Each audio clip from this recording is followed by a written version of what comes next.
My name is DJ Mottura. I'm in 8th grade and I'm 13 years old.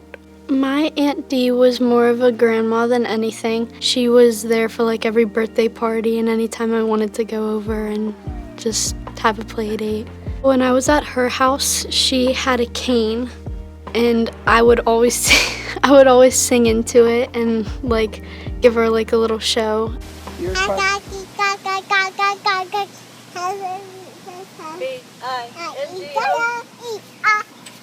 I felt extremely happy when me and her were together. I felt like I had a safe place to be and that I had somebody to talk to and be around when I needed somebody there and to play with and have fun and give her a great big hug when I needed one.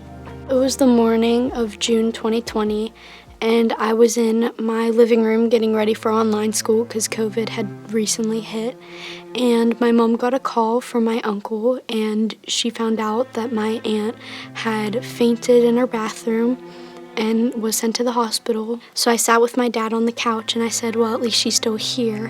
And then my dad let me know that she passed away. So I started crying and it was really hard for me to process that because it was a very sudden death and it happened randomly and we weren't ready for it. The following year, I went back to school, like in school instead of online, and I was in 4th grade and I was having trouble focusing in school, so I kept taking daily trips down to my counselor, and a couple months went by and I was still not focusing as well as I could in school, and I kept going down to my counselor like daily. Even though it was a year after, it still was hard for me, even harder to start realizing what she wasn't there for and what I didn't have anymore. And kids at school would just blow off my feelings and think that it wasn't as important because it was just my aunt. And it was a year after, so I should stop grieving. But my grief was so large that it was just hard for me to get over that, and I was just trying to just forget about my grief and trying to stop it and stop feeling it. It's kind of something you just have to work with and deal with and work around it and try and just make up a new daily routine. And my grief was just really stopping my confidence in myself from trying to do things that I wanted to do and do well in school when all I was focusing about was what had just happened. I was in 4th grade and I was 10 years old when me and my family had found out about the Caring Place. If you took a peek in the Caring Place, you'd see other kids or people, teenagers, adults that are grieving too, and you'd know from that moment on that you aren't alone in your grief.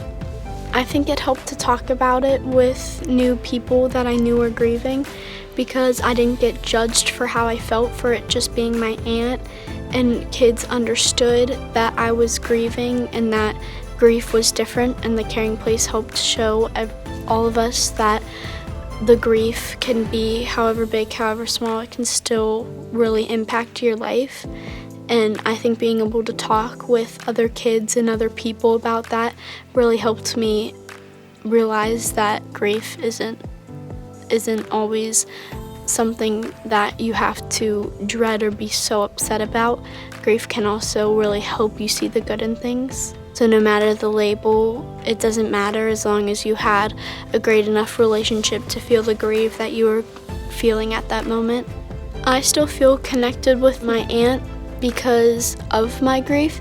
I feel like if my grief would have went away, I would have just forgotten about her. So I think instead of trying to forget about my grief or not having that grief anymore, finding different ways to cope with my grief and turn it into a good thing has made me keep my relationship with my aunt so that I can really think about her a lot and realize that she is now with me and I can go on to be like her with all this grief that I'm feeling, just because the grief has helped showed me that she can just be a part of me now and I can go on with life trying to step in her shoes.